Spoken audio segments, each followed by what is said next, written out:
Welcome back to my channel. मैं सुजाता जौहरी आप लोगों का अपने यूट्यूब चैनल पर स्वागत करती हूं। तो जो लोग मेरे चैनल में नए होंगे मेरे चैनल को लाइक एवं सब्सक्राइब कर दीजिएगा।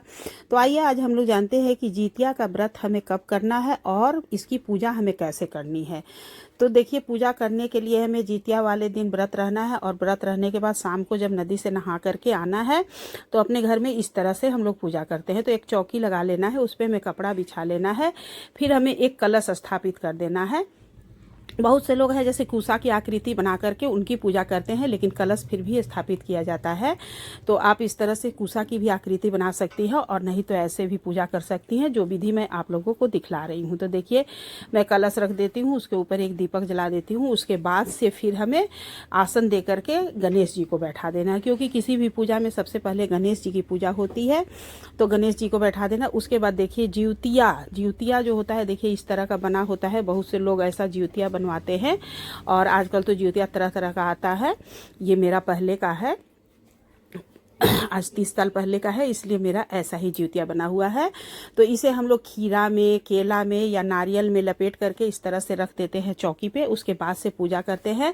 बहुत से लोगों के घर में पंडित जी आते हैं, बहुत से लोग अपने से पूजा करते हैं। तो देखिए, मैं अपने से पूजा करती हूँ।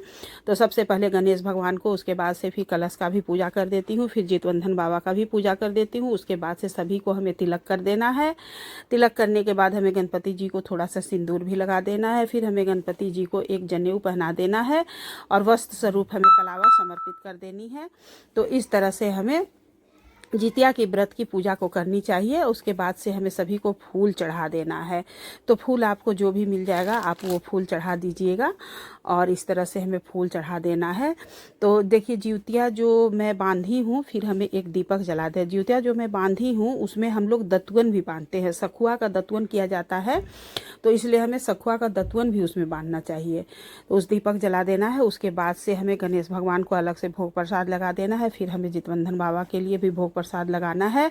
इसमें चने का महत्व बहुत ज़्यादा है। चना और मटर हमें ज़रूर से पूजा में चढ़ाना होता है। तो आप लोग चना फुला लीजिएगा और उसमें मटर, बहुत से लोग के यहाँ सिर्फ चना चढ़ता है, बहुत जगह चना मटर दोनों ही चढ़ता है। तो हमारे यहाँ चना मटर दोनों ही चढ़ता है। तो इस तरह से हमें चढ़ा देना है और उसी को हमें सुबह के लिए 2 ठो उठा करके सुबह हमें पारण करना होता है। तो देखिए, इस तरह से पूजा हो गई हमारी। उसके बाद जीवित पुत्री का व्रत की कथा को लेकर के हाथ में अक्षत और फूल लेकर के हमें कथा पढ़नी है। तो कथा आप किसी ब्राह्मण के मुख से भी सुन सकती हैं और या फिर अपने से भी पूजा करती हैं तो अपने से कर सकती हैं। उसके बाद कथा सुनने के बाद हमें चढ़ा देना है इस तरह से फूल को और फिर हमें आरती कर देनी है। तो आरती पहले गणेश जी की कर देनी है, उसके बाद से हमें ओम जय जगदीश हरे कर देना है, या तो फिर देवी जी की भी पूजा कर सकती हैं। इसमें दुर्गा जी का भी पूजा होता है। तो इस तरह से आरती कर देना है। उसके बाद हमें थोड़ा सा जल गिरा देना है, फिर थोड़ा सा हवन कर लेना है।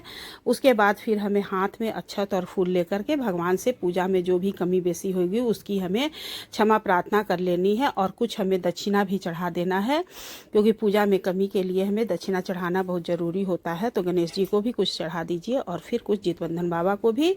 तो इस तरह से हमारी सारी पूजा हो गई। फिर हमें देखिए क्या करना है, रात को फिर हमें ऐसे ही सो जाना है निराजल, और फिर सुबह उठ करके हमें सब चीज़, सब फूल पत्ती सब पूरा हटाना है और उसके बाद से हमें कलश हटा करके उसका जल हमें किसी पौधे में डाल देना है, चावल चिड़िया को डाल देना है, या तो फिर आप पंडित जी को सीधा में भी दे सकती हैं और फिर गणेश जी को अपनी जगह पे रख देना है। और जो ये जिउतिया है उसे हमें अपने गले में पहन लेना है और सुबह में पहन लेना है। उसके बाद से जब पारण का समय होगा तो हम लोगों को क्या करना है, पारण के समय में हमें चना, मटर और खीरा का थोड़ा सा बीज लेकर के दूध के साथ हमें उसे घोटना होता है। तो इस तरह से हमें जितिया का व्रत करना चाहिए और उसकी पूजा करनी चाहिए। पूजा के बाद देखिए, इस तरह से हमें सभी कुछ हटा देना है। फिर हमें पंडित जी के लिए सीधा निकालना है और सीधा हमें ज़रूर से देना चाहिए। उसके बाद से ही हमें अपने पारण करना चाहिए। तो हमारी पूजा हो गई इस तरह से देखिए। और आप लोग पूजा कैसे करते हैं हमें कमेंट करके ज़रूर से बताइएगा। और यदि मेरा वीडियो आप लोगों को ज़रा सा भी अच्छा लगा होगा तो मेरे वीडियो को लाइक एवं कमेंट कर दीजिएगा। और सभी को जीवित पुत्री का व्रत की ढेर सारी शुभकामनाएं। माता जिउतिया का व्रत अपने पुत्र के लंबी आयु के लिए करती हूँ। और ये देखिए चना हमें कच्चे दूध से ही घोटना होता है, जैसे कि चना, मटर और खीरा लेकर के हमें घोट लेना है। तो इस तरह से हमें जिउतिया का व्रत करना चाहिए। आप लोग कैसे करते हैं हमें कमेंट करके ज़रूर से बताइएगा।